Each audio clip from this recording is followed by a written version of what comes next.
భగవద్గీత అవగాహనము అనేటువంటి ఈ కార్యక్రమానికి మీ అందరికీ కూడా ఇస్కాన్ శ్రీ శ్రీ రాధా గోవింద ఆలయము కుళాయి మంగళూరు కర్ణాటక తరపున స్వాగతం తెలియచేస్తూ ఉన్నాము. ఈరోజు 7వ రోజు భగవద్గీత యథాతథంలోని 7వ అధ్యాయాన్ని ఇస్కాన్ వ్యవస్థాపక ఆచార్యులైనటువంటి శ్రీల ప్రభుపాదుల వారి యొక్క బోధనల ఆధారంగా ఈ అధ్యాయాన్ని అవగాహన చేసుకోవడానికి ప్రయత్నం చేద్దాము. హరే కృష్ణ. ఓం అజ్ఞానతిమిరాంధస్య జ్ఞానాంజనశలాకయా చక్షుర్మిలితం యేన తస్మై శ్రీగురవే నమః. శ్రీచైతన్యమనోభీష్టం స్థాపితం యేన భూతలే స్వయం రూపః కదా మహ్యం దదాతి స్వపదాంతికం. వందేహం శ్రీగురో శ్రీయుతపదకమలం శ్రీగురూన్ వైష్ణవాంశ శ్రీరూపం సాగ్రజాతం సహగణ రఘునాథాన్వితం తం సజీవం సాద్వైతం సావధూతం పరిజన సహితం కృష్ణ చైతన్య దేవం శ్రీ రాధాకృష్ణ పాదాన్ సహగణ లలిత శ్రీ విశాఖాన్వితాంశ. నమా ఓం విష్ణుపాదాయ కృష్ణ ప్రేష్టాయ భూతలే శ్రీమతే భక్తి వేదాంత స్వామినితి నామినే. నమస్తే సారస్వతీ దేవే గౌరవాణి ప్రచారిణి నిర్విశేష శూన్యవాది పాశ్చాత్యదేశతారిణి. हे कृष्णा करुणा सिंधो दीन बंधो जगतपते गोपेश गोपिका कांत राधा कांत नमोस्तुते. तप्त कांचन गौरांगी राधे वृंदावनेश्वरी वृषभानुसुते देवी प्रणमामि हरिप्रिये. वाञ्छाकल्पतरुभ्यश्च कृपा सिन्धुभ्य एव च पतितानां पावनेभ्यो वैष्णवेभ्यो नमो नमः. जय श्री कृष्ण चैतन्य प्रभु नित्यानंद श्री अद्वैत गदाधर श्रीवासादि गौर भक्त वृंद. हरे कृष्णा कृष्ण कृष्ण हरे हरे हरे राम राम राम हरे हरे. हरे कृष्ण. ఈరోజు 7వ రోజు మనము భగవద్గీత యథాతథంలోని అంటే 18 రోజుల్లో భగవద్గీత అవగాహనము అనేటువంటి ఈ కార్యక్రమంలో మనము ఈరోజు 7వ అధ్యాయమైనటువంటి భగవద్విజ్ఞానము అనేటువంటి అధ్యాయాన్ని, దీనినే జ్ఞాన విజ్ఞాన యోగము అని కూడా పిలుస్తాము. ఈ అధ్యాయాన్ని ఇస్కాన్ వ్యవస్థాపక ఆచార్యులైనటువంటి శ్రీల ప్రభుపాదుల వారి యొక్క బోధన ఆధారంగా అవగాహన చేసుకోవడానికి ప్రయత్నం చేద్దాము. హరే కృష్ణ. ఈ అధ్యాయంలోని మొదటి శ్లోకము శ్రీ భగవానువాచ మయ్యాసక్త మన పార్థ యోగం యుంజన్మదాశ్రయః అసంశయం సమగ్రమాం యథా జ్ఞాస్యసి తశృణు. శ్రీకృష్ణ భగవానుడు ఈ విధంగా చెప్తూ ఉన్నారు అర్జునుడితో. ఓ పార్థ, మనసు నా మీదే నిలిపి నన్నే ఆశ్రయించి ధ్యానయోగాన్ని ఆచరిస్తూ సందేహం లేకుండా సమగ్రంగా నన్ను ఎలా తెలుసుకోగలవో వివరిస్తాను, విను అర్జున అంటూ శ్రీకృష్ణ భగవానుల వారు అర్జునుడికి చెప్తూ ఉన్నటువంటి విషయం.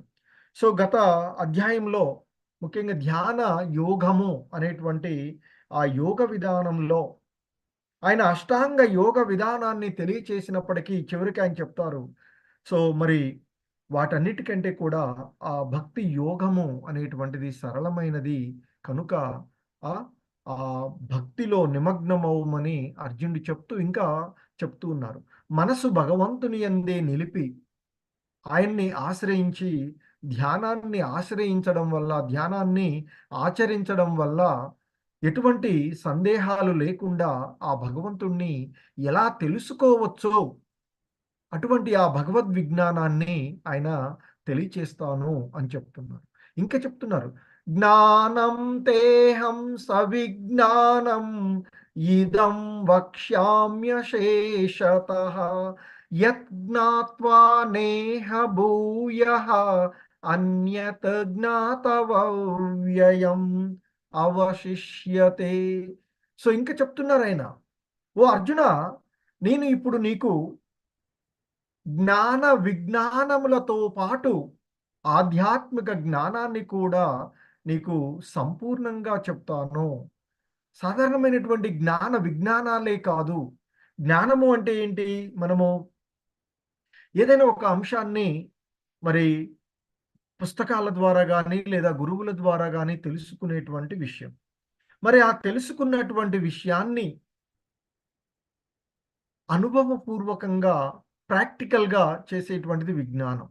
మరి వీటితో పాటు ఈ భౌతికమైన, ఆధ్యాత్మికమైనటువంటి ఈ భౌతిక, ఆధ్యాత్మికమైనటువంటి లోకాలకు సంబంధించినటువంటి జ్ఞానము, అదే ఆ సంపూర్ణమైనటువంటి భగవద్విజ్ఞానాన్ని నేను నీకు తెలియచేస్తాను.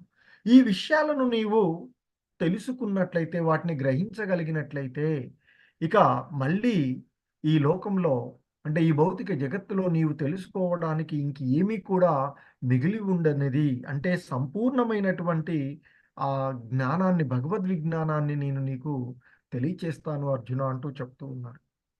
మనుష్యానాం సహస్రేషు కచ్చిద్యతతి సిద్ధయే యతతామపి సిద్ధానాం కచ్చిన్మాం వేతి తత్వతః.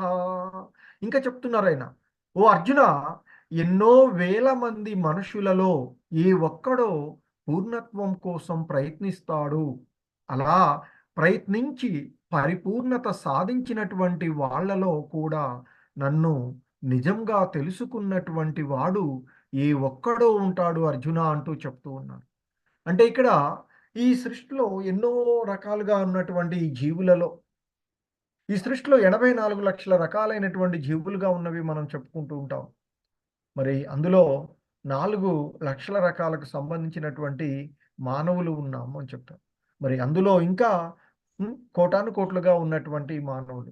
అందుకే ఇక్కడ చెప్తున్నారు, మనుష్యానాం సహస్రేషు. అంటే ఈ మనుషులలో పలు వేలాదిగా, అంటే లక్షల వేలుగా ఉన్నటువంటి ఈ మనుషులలో మరి ఏ ఒక్కడో మాత్రమే పూర్ణత్వాన్ని తెలుసుకోవడానికి ప్రయత్నిస్తాడు. అంటే భగవంతుడేంటి? భగవద్ విజ్ఞానం అంటే ఏమిటి? ఆత్మ ఏంటి? ఆత్మ పరమాత్మల మధ్య ఉండే సంబంధం ఏమిటి? అనేటువంటి విషయాలు తెలుసుకోవడానికి ప్రయత్నిస్తాడు అని. అలా ప్రయత్నించి పరిపూర్ణతను సాధించినటువంటి వాళ్ళలో కూడా, అంటే ఆ జ్ఞాన విజ్ఞానాలను తెలుసుకొని ఆ పరిపూర్ణతను సాధించినటువంటి వాళ్ళలో కూడా మరి ఆ భగవంతుణ్ణి యథార్థంగా తెలుసుకున్నటువంటి వాడు మరలా ఏ ఒక్కడో ఉంటాడు అర్జునా అంటూ చెప్తూ ఉన్నటువంటి అంశం ఇక్కడ మనకి. ఇంకా చెప్తున్నారు, భూమిరాపో నలో వాయు కమ్మనో బుద్ధిరేవ చ అహంకార ఇతీయం మే భిన్న ప్రకృతిరస్తధా. ఓ అర్జున, భూమి, నీరు, అగ్ని, గాలి, ఆకాశము, మనసు, బుద్ధి మరియు అహంకారము అని 8 విధాలుగా అవి ఇక్కడ భూమి, నీరు, అగ్ని, గాలి, ఆకాశము అనేటువంటి పంచమహాభూతాలు స్థూల అంశాలుగా చెప్తాయి. మరి మనసు, బుద్ధి, అహంకారం అనేటువంటి సూక్ష్మ అంశాలు, స్థూల అంశాలు, సూక్ష్మ అంశాలు అనేటువంటి 5 స్థూల అంశాలు, 3 సూక్ష్మ అంశాలు కలిసి ఈ 8 విధాలుగా ఆ భగవంతుని యొక్క శక్తి విభజింపబడి ఉన్నది అంటూ చెప్తున్నారు. మరి ఇంకా ఆయన చెప్తూ ఉన్నటువంటి ఈ అంశాలలో ఆయన అంటున్నారు, అపరేయమితస్త్వన్యాం ప్రకృతిం విద్ధి మే పరాం జీవభూతాం మహాబాహో యయేదం దార్యతే జగత్. ఓ గొప్ప బాహువులు కలిగినటువంటి వాడా అర్జునా. ఇక్కడ అర్జున్ని శ్రీకృష్ణ భగవానులు వారు మహాబాహు అంటే గొప్ప బాహువులు కలిగినటువంటి వాడుగా ఆయనని కీర్తిస్తూ ఉన్నారు. మరి ఆయన అంటున్నాడు, ఇప్పుడు నేను ఏదైతే చెప్పానో అంటే భూమి, నీరు, గాలి, ఆకాశము, అగ్ని, మనసు, ఆ! అహంకారము, మరి ఆ విధంగా ఉండేటువంటి ఆ 8 ఆ భగవానుడి యొక్క అపర ప్రకృతి అని చెప్తున్నారు. అపర ప్రకృతి అంటే ఇప్పుడు చెప్పింది అపర ప్రకృతి. అంటే ఈ భౌతికమైనటువంటి ఆ భగవంతుని యొక్క శక్తులు అపర శక్తులుగా ఉండేటువంటివి. సో, మరి ఇది నేను ఏదైతే నీకు అంటే ఇంతకుముందు చెప్పానో, ఆ 8 విధాలుగా నా శక్తి ఉన్నది అని చెప్పాను కదా! అది నా యొక్క అపరశక్తి అర్జునా. కానీ దానికి అతీతముగా అంటే ఈ బాహ్యమైనటువంటి సూక్ష్మ, స్థూల అంశాలతో కూడినటువంటి నా శక్తికి అతీతంగా మరొక శక్తి ఉన్నది. అదే నా పరాప్రకృతి. మరొక ప్రకృతి అదే పరాప్రకృతి ఉంది అని చెప్తున్నారు. అదే ఈ జగత్తు యందు ఉన్నటువంటి జీవరాశులకు మూల ఆధారమైనటువంటి జీవాత్మలను కలిగి ఉన్నటువంటిది. అపర ప్రకృతి, పరాప్రకృతి. ఈ భౌతిక జగత్తు ఇవన్నీ కూడా కలిసి అపర ప్రకృతిగాను, మరి జీవులు ఆ జీవరాశులకు మూల ఆధారమై ఉన్నటువంటిది ఆ భగవంతుని యొక్క పరాప్రకృతి, పరాశక్తి అని చెప్తున్నారు. ఇంకా చెప్తున్నారాయన. ఏతద్యోనీని భూతాని సర్వానిత్యు సర్వాణీత్యుపదారయ అహం కృత్స్ననస్య జగతః ప్రభవ ప్రళయస్తతా. సో ఇంకా చెప్తున్నారు ఆయన. ఓ అర్జున, నా ఈ 2 ప్రకృతుల నుంచే సమస్త జీవులు పుడుతూ ఉన్నాయి అని నీవు తెలుసుకో, గ్రహించు. అందువల్ల సర్వ జగత్తు ఆవిర్భవించడానికి మరియు అంతం కావడానికి నేనే కారణము అని తెలుసుకో అర్జున అంటూ చెప్తున్నారు. అంటే ఆ భగవంతుని గురించినటువంటి విజ్ఞానాన్ని ఇక్కడ తెలియచేస్తూ ఉన్నారు. ఇంతకు ముందు చెప్పినట్లుగా ఆ భగవంతుడి యొక్క అపర మరియు పరాశక్తులు ఏవైతే ఉన్నాయో, మరి ఆ అపర పరాశక్తుల నుండే ఈ జీవులన్నీ కూడా ఉద్భవిస్తూ ఉన్నాయి అని చెప్తూ ఉన్నాను. కాబట్టి మరి ఈ జీవులన్నీ కూడా ఆ భగవంతుని యొక్క అపరశక్తుల నుండే ఈ రెండింటి యొక్క కలయిక వలనే వస్తూ ఉన్నాయి కనుక మరి సర్వ జగత్తు ఉనికిలోనికి రావడానికి, సృష్టించబడడానికి, అలాగే లయించిపోవడానికి కూడా ఆ భగవానుడే కారణము అనేటువంటి విషయాన్ని కూడా అర్జున్ని తెలుసుకోమని అర్జునుడి ద్వారా ఈ మానవాళికి ఆ భగవానుడు తెలియచేస్తూ ఉన్నటువంటి అంశము. సో ఇంకా ఆయన చెప్తున్నారు. మత్త పరతరం నాణ్యత్ కించిదస్తి ధనంజయ మయి సర్వమిదం ప్రోతం సూత్రే మణిగణా ఇవ. ఇంకా చెప్తున్నారు అర్జునుడితో, ఓ ధనంజయ అంటే ఓ ధనాన్ని జయించినటువంటి వాడా అర్జునా, నాకంటే శ్రేష్టమైన సత్యము ఇంకొకటి లేదు అని నీవు తెలుసుకో. ముత్యాలను హారంగా దారము కలిపి నిలిపినట్లు ఈ సమస్త జగత్తు నాపైనే ఆధారపడి ఉన్నది అంటూ చెప్తూ ఉన్నటువంటి అంశం. ఎందుకంటే ఇక్కడ ఆ భగవంతుణ్ణి మించినట్టు ఆ భగవంతుడే పరమసత్యం. అబ్సల్యూట్ ట్రూత్ అని చెప్తాం. పరమసత్యం, దేవాది దేవుడైనటువంటి మరి ఆ భగవంతుడు వివిధ రకాలైనటువంటి అవతారాలలో మనకి ఇక్కడ ఈ సృష్టి కోసం ఆ భగవంతుడు 3 విష్ణు రూపాలలో అనేకమైనటువంటి రూపాలుంటాయి. అందులో 3 విష్ణువులు, మహావిష్ణువు, హ్మ్, గర్భోదక సాయి విష్ణువు, క్షీరోదక సాయి విష్ణువు అంటూ 3 విష్ణువులు. ఈ మహావిష్ణువు ద్వారా మహాతత్వము అంతా కూడా వచ్చేటువంటిది.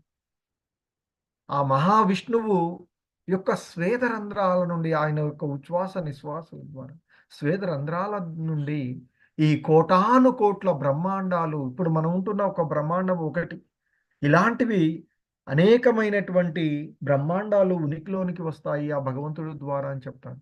మరి ప్రతి బ్రహ్మాండాన్ని ఉనికిలోనికి వచ్చేటువంటి వ్యక్తీకరించేటువంటి వాడు ఆ గర్భోదక సాయి విష్ణువు. మరి ఇక సూక్ష్మాతి సూక్ష్మంగాను ప్రతి దానిలోనికి వ్యాపించి ఉండేటువంటి వాడు ఆ క్షీరోదక సాయి విష్ణువు అని చెప్తూ ఉంటుంటారు. సో, ఆ విధంగా ఈ ముగ్గురు విష్ణువులను అర్థం చేసుకున్నటువంటి వాడు భగవద్ విజ్ఞానాన్ని పొందగలుగుతాడు. అందుకే ఇక్కడ చెప్తున్నారు. మత్త పరతరం నాణ్యత్ కించిదస్తి ధనంజయ. ఓ ధనంజయ, ఓ అర్జునా, నాకంటే పరం అంటే శ్రేష్టమైనటువంటి సత్యము, వాస్తవము ఇంకొకటి లేదు.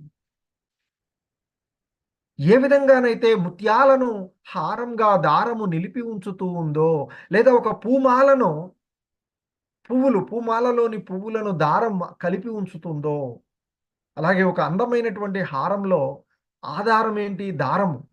సో, మరి ఇక్కడ ఈ జగత్తులన్నీ వాటి వాటి యొక్క ఉనికిలోనికి ఒక క్రమమైనటువంటి నిర్దిష్టంలో ఉండడానికి కారణము ఆ భగవంతుడే. అందుకే ఆయన చెప్తున్నారు. ముత్యాలను హారంగా దారము నిలిపి కలిపి నిలిపినట్లు ఈ సమస్త జగత్తు కూడా నాపైనే ఆధారపడి ఉన్నది అని నీవు తెలుసుకో అర్జున అంటూ చెప్తున్నారు. ఇంకా చెప్తున్నారాయన ఇక్కడ. రసోహముప్సు కౌంతేయ ప్రభాస్మి శశి సూర్యయోః ప్రణవ సర్వవేదేషు శబ్దకే పౌరుషం నృషో. సో, ఇంకా చెప్తున్నారు. ఓ కుంతీపుత్రుడా, నేను నీటిలోని రుచిని. మరి నీటికి రుచి ఉంటుంది. ఆ రుచి భగవంతుడు అని అంటే మరి ఆ నీరు అందించినట్టు ఆ నీటిలోని రుచి ద్వారా భగవంతుడిని మనం ఆస్వాదించవచ్చు అని చెప్తున్నారు. అలాగే మరి సూర్య చంద్రులలోని కాంతిని కూడా నేనే అంటూ చెప్తూ ఉన్నాను. మరి ఈ సూర్య చంద్రుల కాంతిని పొందడానికి మూల ఆధారము ఆ భగవానుడే అనేటువంటి విషయాన్ని చెప్తూ ఉన్నాను. అలాగే ఇంకా ఆయన చెప్తున్నారు. వేదాలలోని ఓంకారమును నేనే, ఆకాశంలోని శబ్దమును నేనే, మరియు నరులలోని సామర్థ్యం, మానవుల్లో మనకుండేటువంటి సామర్థ్యం ఏదైతే ఉందో అది కూడా హ్మ్, ఆ భగవానుడే అంటున్నారు. ఇక్కడ ఆ పౌరుషం ఋషు. సో, మరి ఆ నరులలో, మానవులలో ఉండేటువంటి ఆ సామర్థ్యం ఏదైతే ఉందో అది కూడా ఆ భగవంతుని యొక్క ప్రాతినిధ్యము అని చెప్తున్నారు. ఇంకా చెప్తున్నారాయన. ఏ విధంగా అయితే ఇంతకుముందు జలములోని రుచిని అని, సూర్యచంద్రులలోని వెలుగును అని, వైదిక మంత్రాలలోని ఓంకారమును అని, ఆకాశంలోని శబ్దము, మానవుడిలోని సామర్థ్యము, మరి ఇంకా చెప్తున్నారాయన. భూమికి ఒక మంచి సుగంధం ఉంటుంది. ఆ సువాసన, భూమికి ఉండేటువంటి సువాసన కూడా ఆ భగవంతుని యొక్క ప్రాతినిధ్యము అని చెప్తున్నారు. అగ్ని ఏమిస్తుంది మనకి? వేడిమిని. అది ఆ భగవంతుని యొక్క ప్రాతినిధ్యం. అలాగే జీవించి ఉన్నటువంటి జీవుల్లో జీవము అంటే మనకి ఆ చైతన్యం ఏదైతే ఉందో ఆ జీవనం కూడా భగవంతుడు. అలాగే తపస్సులలోని తపస్సు ఆయనే అని, మరి ఈ జీవులన్నిటి సమస్త అస్తిత్వములలో జీవరాశులన్నింటిలో కూడా మరి అవి ఉనికిలోనికి రావడానికి అవసరమైన ఆది బీజం ఏదైతే ఉందో అది ఆ భగవానుడు అని చెప్తున్నారు. అలాగే బుద్ధిశాలులలోని బుద్ధి, అలాగే శక్తిమంతులలోని ఆ శక్తి కూడా భగవంతుడు. అంటే తమో రజోగుణాలకు అతీతమైనటువంటి అది. అలాగే బలవంతులలోని బలం, అదే రజో తమో అంటే ఆ కోరిక లేనటువంటి ఆ బలం కూడా. అలాగే ధర్మ సూత్రాలకు విరుద్ధంగా లేనటువంటి మైథునం కూడా ఆ అంటే ఈ జీవుల ఉనికిలోనికి రావడానికి కారణమైనటువంటి మైథున ప్రక్రియ కూడా భగవంతుడే అనేటువంటి విషయాన్ని చెప్తున్నారు. సో, ఇంకా చెప్తూ ఉన్నారాయన. ఏ చైవ సాత్వికా భావా రాజసాస్తమసాచ్చయే మత్త ఏవై ఏవైతి తాన్ విద్ధి నత్వాహం తేషు తే మయి. సో, ఇంకా చెప్తూ ఉన్నారు ఆయన ఇక్కడ. సత్వగుణము, రజోగుణము మరియు తమో గుణానికి చెందినటువంటి ఆ జీవుని యొక్క భావాలన్నీ కూడా, అంటే ఈ సత్వ రజో తమో గుణాలు, ఈ భౌతిక జగత్తుకు సంబంధించినటువంటి సత్వ రజో తమో గుణాలకు సంబంధించినటువంటి ఆ జీవుడి యొక్క భావాలన్నీ కూడా భగవంతుని యొక్క శక్తి చేతనే కలిగాయని తెలుసుకోమని చెప్తున్నారు. ఒక రకంగా చెప్పాలి అంటే సమస్తమైన సర్వ స్వతంత్రుని నేను అని చెప్తున్నారు. మరి నేను ప్రకృతి గుణాల యొక్క ఆధీనంలో లేను. ఎందుకంటే దానికి విరుద్ధంగా అవే నా ఆధీనంలో ఉన్నాయి. అంటే ఆ శక్తులన్నీ కూడా భగవంతుని యొక్క ఆధీనంలో ఉండేటువంటివి. మనమేమో మరి ఈ మాయాశక్తుల యొక్క మాయా భ్రమ యొక్క ఆధీనంలో ఉండిపోతూ ఉన్నాం మనం. కానీ మరి ఆ సర్వానికి మూల ఆధారమైనటువంటి ఆ భగవంతుని యొక్క ఆధీనంలోనే ఈ సత్వ రజో తమో గుణాలు అనేటువంటి మాయా బంధనాలు ఇవి ఆయన యొక్క ఆధీనంలో ఉన్నాయి అని చెప్తున్నారు. ఇంకా చెప్తున్నారు ఆయన ఇక్కడ మనకి త్రిభిర్ త్రిభిర్గుణమయైర్భావైః ఏభి సర్వమిదం జగత్ మోహితం నాభిజానాతి మామేభ్య పరమవ్యయం. సో ఇంకా ఆ కృష్ణ భగవానుడు అర్జునుడితో చెప్తూ ఉన్నటువంటి అంశం సత్వగుణము, రజోగుణము, తమో గుణము అనే 3 గుణముల ద్వారా, అంటే సత్వ రజో తమో గుణాలు అనేటువంటి ఈ మూడింటి ద్వారా మోహితులైనటువంటి ఈ మొత్తం ప్రపంచం ఆ గుణాలకు అతీతుడను, నశింపులేని వాడను అయిన నన్ను తెలుసుకోలేకున్నది. మరి వాస్తవానికి ఈ జీవులందరూ కూడా ఆ భగవంతుని యొక్క అంశలుగా ఉన్నటువంటి వాళ్ళు. ఎప్పుడైతే ఈ భౌతిక జగత్తు యొక్క సాంగత్వంలోనికి వస్తున్నామో, వాస్తవానికి శుద్ధ సత్వస్థితిలో ఉన్నటువంటి మరి ఈ జీవులన్నీ కూడా ఈ భౌతిక జగత్తు యొక్క సాంగత్వంలోనికి వచ్చినప్పుడు, అంటే సత్వ రజో తమో గుణాల మయమైనటువంటి త్రిగుణమయమైనటువంటి ఈ భౌతిక ప్రకృతిలోనికి వచ్చినప్పుడు దీని యొక్క సాంగత్వం వలన ఆ గుణాలకు మోహితులైనటువంటి మరి జనులు ఆ భగవంతుని యొక్క తత్వాన్ని, ఆ భగవంతుని యొక్క అనాదిత్వాన్ని ఆ, మరి అచ్యుతుడుగా ఉండేటువంటి చ్యుతి లేనటువంటి వాడు అయినటువంటి ఆ భగవంతుణ్ణి తెలుసుకోలేకుండా మాయా బంధనాలలో పడిపోయి ఆ భగవంతుడు మనము ఒకటే అనేటువంటి భావనల్లో ఉండిపోతూ ఉన్నారు అని చెప్తూ ఉన్నారు. ఇంకా చెప్తున్నారు దైవీ హేషా గుణమయీ మమ మాయా దురత్యయా మామేవ ఏ ప్రపద్యంతే మాయామేతాం తరంతి తే. ప్రకృతి త్రిగుణ స్వరూపమైన నా ఈ దైవమాయను దాటడము సామాన్యులకు సాధ్యము కాదు.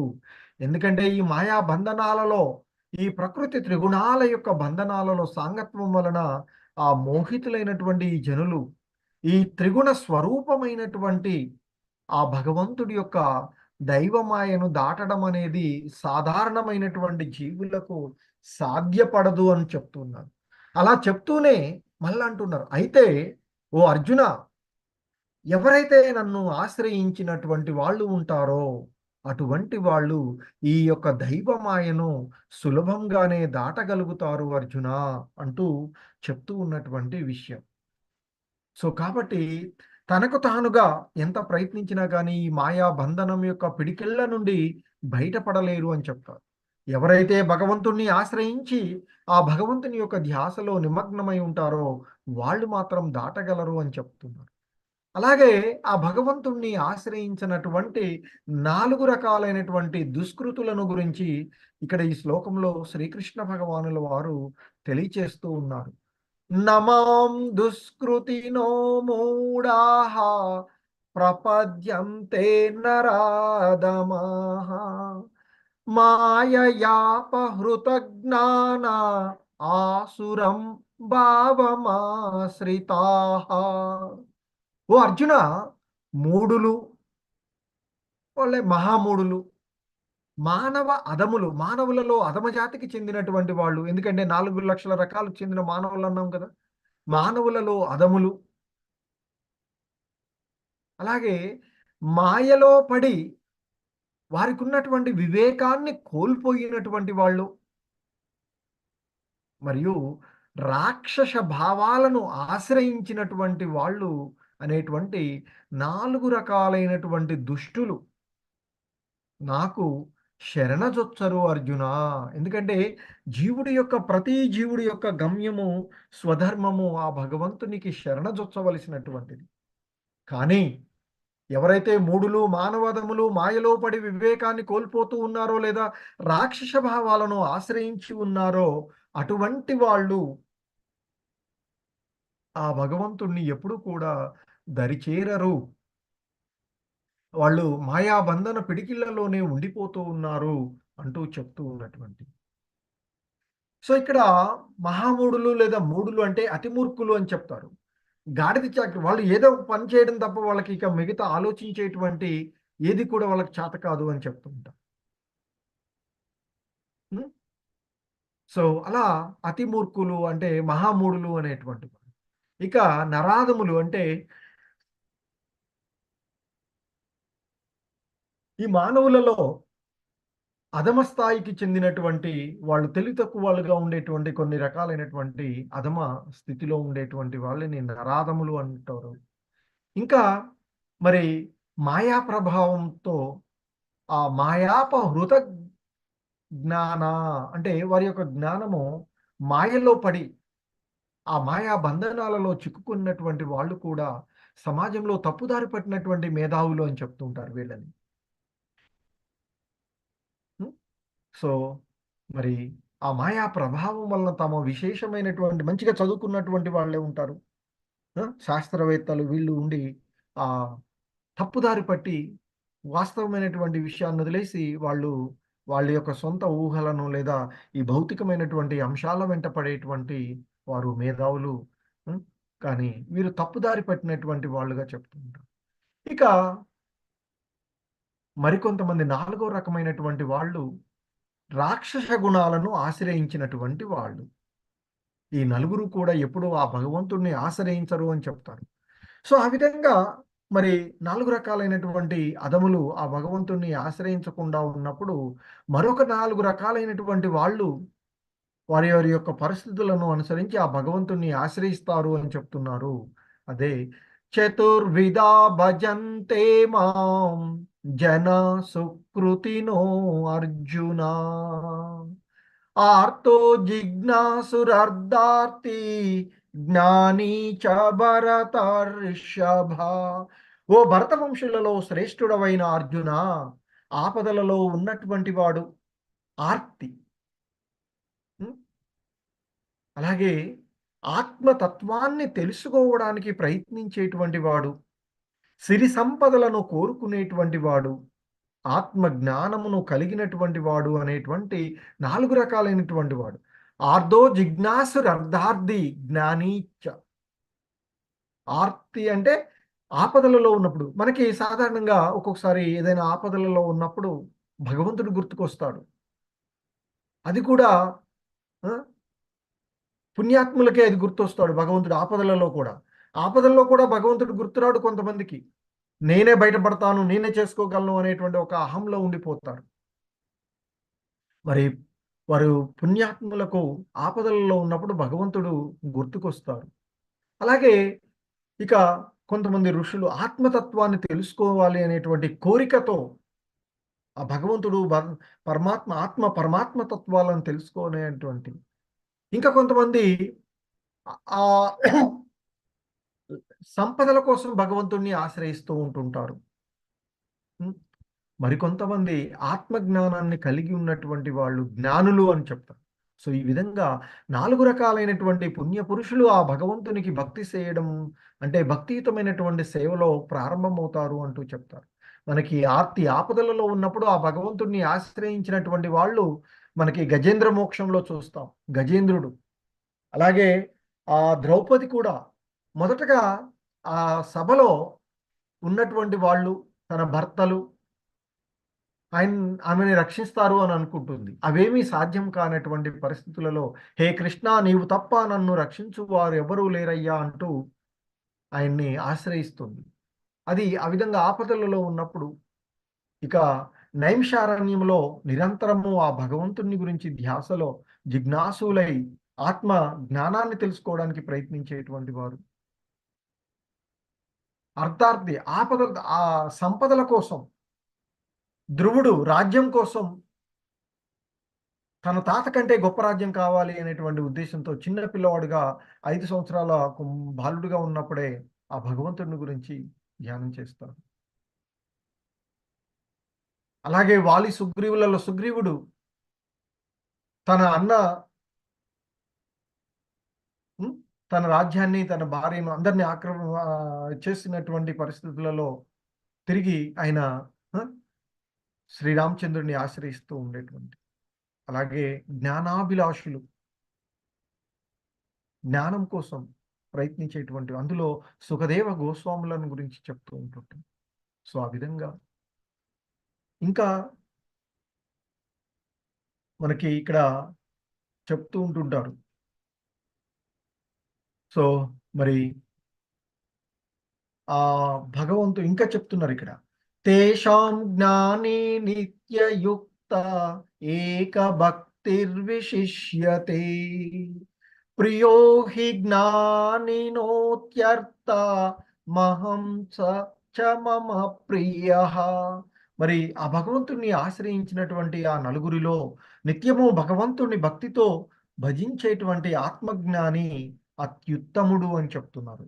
మరి అలాంటి జ్ఞానికి, ఆ భగవంతుణ్ణి నిరంతరము అర్చించేటువంటి ఆ జ్ఞానికి ఆ భగవంతుడు ప్రియమైన వాడు అని, అదే విధంగా ఆయన కూడా, ఆ జ్ఞాని కూడా భగవంతుడికి ఎంతో ప్రియమైనటువంటి వాడు అని చెప్తుంది. సో, మరి ఆ జ్ఞానులలో భక్తులు ఉత్తమమైనటువంటి వారు అనేటువంటి విషయం చెప్తున్నారు. ఉదారా సర్వ ఏవైతే జ్ఞాని త్వాత్మైవ మే మతం. ఆస్థిత సహి యుక్తాత్మా మామేవానుత్తమాం గతిం. వీళ్ళంతా గొప్పవాళ్ళే అయినప్పటికీ కూడా ఓ అర్జున, జ్ఞాని మాత్రం నా ఆత్మస్వరూపుడే అని నా అభిప్రాయము. ఎందువల్ల అంటే అతను నన్నే పరమగతిగా భావించి సేవిస్తాడు అంటూ చెప్తూ ఉన్నాడు. సో, ఇంకా చెప్తున్నారు ఆయన. బహూనాం జన్మనామంతే జ్ఞానవాన్ మాం ప్రపద్యతే వాసుదేవ సర్వమితి స మహాత్మా సుదుర్లభః. మరి అనేక జన్మలలో వారు ఆ భగవంతుణ్ణి ఆశ్రయించినటువంటి పుణ్యాత్ములు అనేక జన్మలలో వారు ఆచరించినటువంటి ఆ పుణ్య కర్మల యొక్క ఫలితంగా ఇక్కడ అందుకే చెప్తున్నారు, బహునాం జన్మనామంతే జ్ఞానవాన్ మాం ప్రపద్యతే. సో, వారు అనేకమైనటువంటి జన్మలలో వారు ఆచరించినటువంటి ఆ పుణ్య కర్మల ఫలితంగా జ్ఞాని చివరికి వాసుదేవ సర్వమితి అని చెప్తాడు. చివరికి అతడు సర్వము వాసుదేవమయము అనేటువంటి జ్ఞానంలో ఆ భగవంతుణ్ణి ఆశ్రయిస్తాడు అని చెప్తున్నాడు. జ్ఞానవాన్మాం ప్రపద్యతే వాసుదేవ సర్వమితి అంటూ చెప్తుంది. సో, ఆ విధంగా చివరికి ఈ జగత్తు అంతా సర్వము ఆ భగవంతుడే అనేటువంటి ఆ వాసుదేవమయము అనేటువంటి జ్ఞానంతో ఆ భగవంతుణ్ణి ఆశ్రయిస్తాడు. కానీ ఓ అర్జున, అటువంటి మహాత్ములు ఈ లోకంలో చాలా అరుదుగా ఉంటారు అని చెప్తున్నారు. మరి నిజంగానే మనం చూడొచ్చు, శ్రీల ప్రభుపాదుల వారు వంటి మహానుభావులు మనకి చాలా అరుదుగా అప్పుడప్పుడు మాత్రమే ఆ భగవంతుని యొక్క భక్తులు కనిపిస్తూ ఉంటుంటారు. ఇంకా చెప్తున్నారు, కామైస్తైస్తైరుహృతజ్ఞాన ప్రపద్యంతే అన్యదేవతాః తం తం నియమమాస్తాయ ప్రకృత్యా నియతా స్వయా. ఓ అర్జున, భౌతిక వాంఛల చేత జ్ఞానము హరింపబడిన వారు దేవతలకు శరణాగతులవుతారు. వారి స్వభావాన్ని అనుసరిస్తూ దేవతలను ప్రసన్నం చేసుకోవడానికి ఆయా కర్మకాండలను వారు ఆచరిస్తూ ఉంటారు. మనకి అందుకే ఈ భౌతిక జగత్తులో కూడా చెప్తూ ఉంటారు. ఒక్కొక్క దేవతకి ఈ రకమైనటువంటి పూజ చేస్తే ఈ ఫలితం మీకొస్తుంది. హ్మ్. శివుడిని ఆరాధిస్తే లేదా పార్వతీ మాతని వీళ్ళని ఆరాధిస్తే మంచి భర్త లేదా మంచి భార్య దొరుకుతుంది అని. సరస్వతీ మాతని చేస్తే విజ్ఞానం లభిస్తూ ఉంటుంది అని. సూర్యుడిని చేస్తే ఆ! ఆరోగ్యం చక్కగా ఉంటుందని. ఆ విధంగా మనకి ఈ భౌతికమైనటువంటి వాంఛల చేత వారు ఈ భౌతికమైనటువంటి వాటికి అనురక్తులై మరి ఆ దేవతలను ఆశ్రయిస్తారు అని చెప్తూ ఉన్నాను. హ్మ్.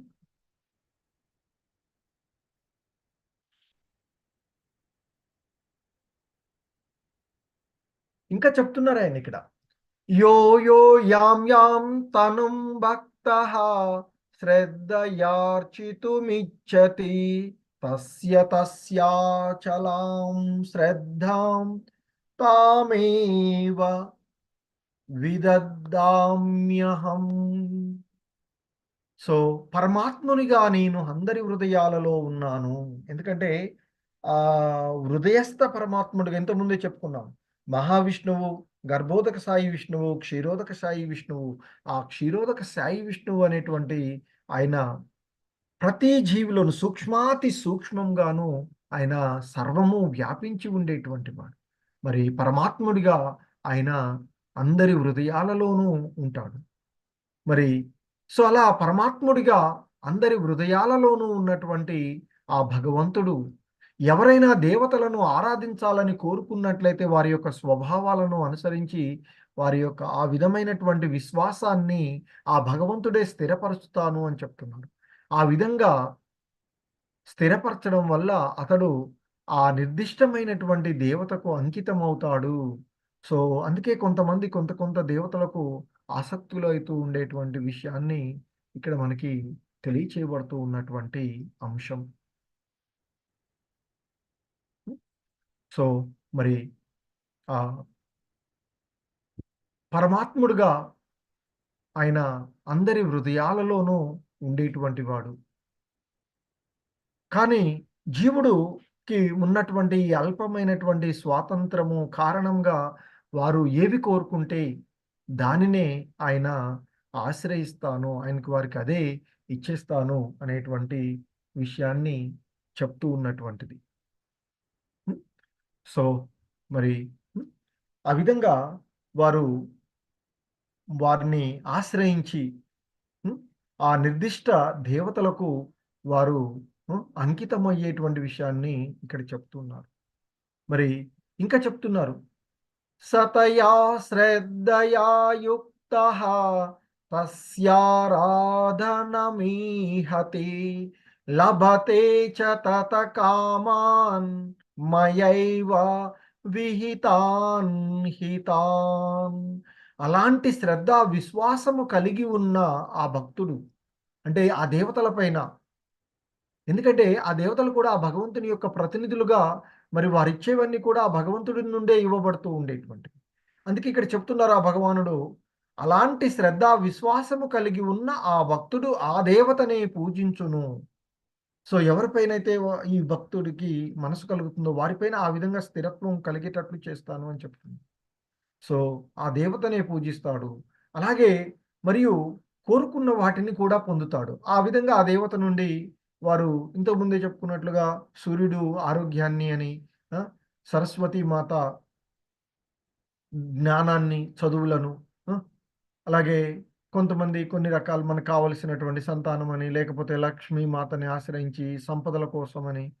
సో, ఆ విధంగా వారిని ఆశ్రయించి వారు ఉన్నప్పుడు వారికి కావలసినటువంటి వాటిని కూడా వారు ఇస్తారు త్వరగానే అని చెప్తున్నారు. కానీ ఓ అర్జున, నిజానికి ఆ ప్రయోజనాలన్నీ కేవలము నా ద్వారానే ఇవ్వబడుతూ ఉన్నాయి. ఎందుకంటే ఒక ప్రధానమంత్రి ఆధీనంలోనే ఇతర మంత్రివర్గం ఎలాగైతే పనిచేస్తుందో, లేదా ఒక ముఖ్యమంత్రి ఆధీనంలో ఇతర మంత్రివర్గం ఎలాగైతే పనిచేస్తుందో, అలాగే ఇక్కడ మరి ఈ దేవతలందరూ కూడా ఆ కృష్ణ భగవానుల వారి యొక్క ప్రతినిధులు.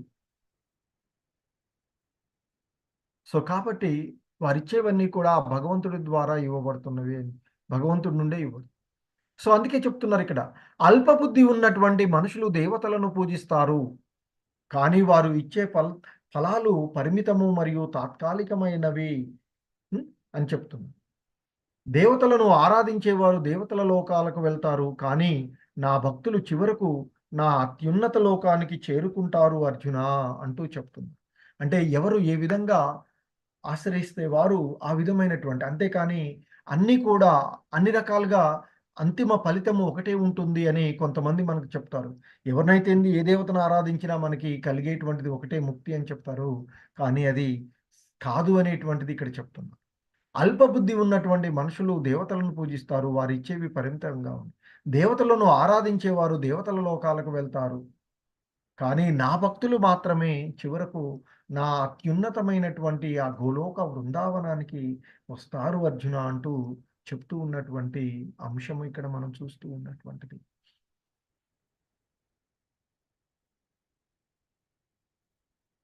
సో, ఇంకా చెప్తున్నారాయన. అవ్యక్తం వ్యక్తిమాపన్నం మన్యంతే మామబుద్ధయః పరం భావమజానంతో మా మమావ్యయం అనుత్తమం. ఓ అర్జున, నన్ను గూర్చి సంపూర్ణంగా తెలియని తెలివిలేని జనులు అంటే మూర్ఖులు. నేను అంటే ఆ భగవంతుడు ఇంతకు ముందు నిరాకారుడుగా ఉండి ఇప్పుడు ఈ రూపాన్ని పొందినాను అని తలుస్తూ ఉన్నారు. వారి అల్ప జ్ఞానము కారణంగా నా యొక్క ఉన్నత స్వభావము వారికి తెలియదు. మరి నా యొక్క ఈ దేహం కానీ, అవన్నీ కానీ ఆయన చెప్పేటువంటిది నశించనిది మరియు మహోన్నతమైనది. అది మరి ఈ మాయా బంధనాలలో ఉండడం వల్ల దానిని వారు తెలుసుకోలేకున్నారు. ఎందుకంటే అల్పమైనటువంటి జ్ఞానాన్ని వాళ్ళు పొందినటువంటి కారణంగా భగవంతుని యొక్క ఉన్నతమైనటువంటి స్వభావాన్ని వీరు అర్థం చేసుకోలేరు అర్జున అంటూ చెప్తున్నటువంటి అంశం. ఇంకా చెప్తున్నారు. నాహం ప్రకాశ సర్వస్య యోగమాయా సమావృతః మూఢోయం నాభిజానాతి లోకో మామ జమవ్యయం. మూఢులకు బుద్ధిహీనులకు నేనెప్పుడూ వ్యక్తం కాను. సో, మాయలో ఉన్నటువంటి వారికి మరి ఆ భగవంతుడు ఎప్పుడు కూడా అవగాహనం కారు అనేటువంటి విషయాన్ని చెప్తూ ఉన్నాను. వారికి నేను నా యొక్క యోగమాయ ద్వారా కప్పబడి ఉంటాను. అంటే ఆ భగవంతుడి యొక్క యోగ శక్తి ద్వారా అతడు కప్పబడి ఉన్న ఆ! అని చెప్తున్నారు. కాబట్టి నేను వాళ్ళకి గోచరించను. కాబట్టి వారు నేను పుట్టుక లేని వాడను అయినను మరియు మార్పు చెందని వాడని అని వారు తెలుసుకోలేరు. అంటే ఆ భగవంతుని యొక్క దివ్యత్వాన్ని వారు ఆ భగవంతుని యొక్క లీలలను వారు ఆహ్, అర్థం చేసుకోలేరు. ఆ బుద్ధిహీనులు, ఆ మందమతులు అంటూ చెప్తూ ఉన్నటువంటి విషయం. వేదాహం సమతీతాని వర్తమానాని చార్జున భవిష్యాని చ భూతాని మాం తు వేదన కచ్చన. సో, ఇంకా చెప్తున్నారాయన. ఓ అర్జున, దేవాది దేవునిగా భూత భవిష్యత్తు వర్తమాన కాలాలకు సంబంధించిన జీవులందరూ నాకు తెలుసు. అయితే నేను ఏ ఒక్కడికి తెలియను అని అంటూ చెప్తూ ఉన్నటువంటి ఎందుకంటే మరి ఎప్పటి నుండి అనాదిగా ఉన్నటువంటి వాడు కాబట్టి పూర్వకాలంలో జరిగినవి, ప్రస్తుత కాలంలో జరుగుతూ ఉన్నటువంటివి, భవిష్యత్తులో రాబోయే అన్నీ కూడా ఆ భగవంతుడికి తెలుసు అని చెప్తున్నారు. కానీ ఆ భగవంతుడిని ఎవడు కూడా సరిగా తెలుసుకోలేడు అనేటువంటి విషయాన్ని ఇక్కడ చెప్తూ ఉన్నటువంటిది.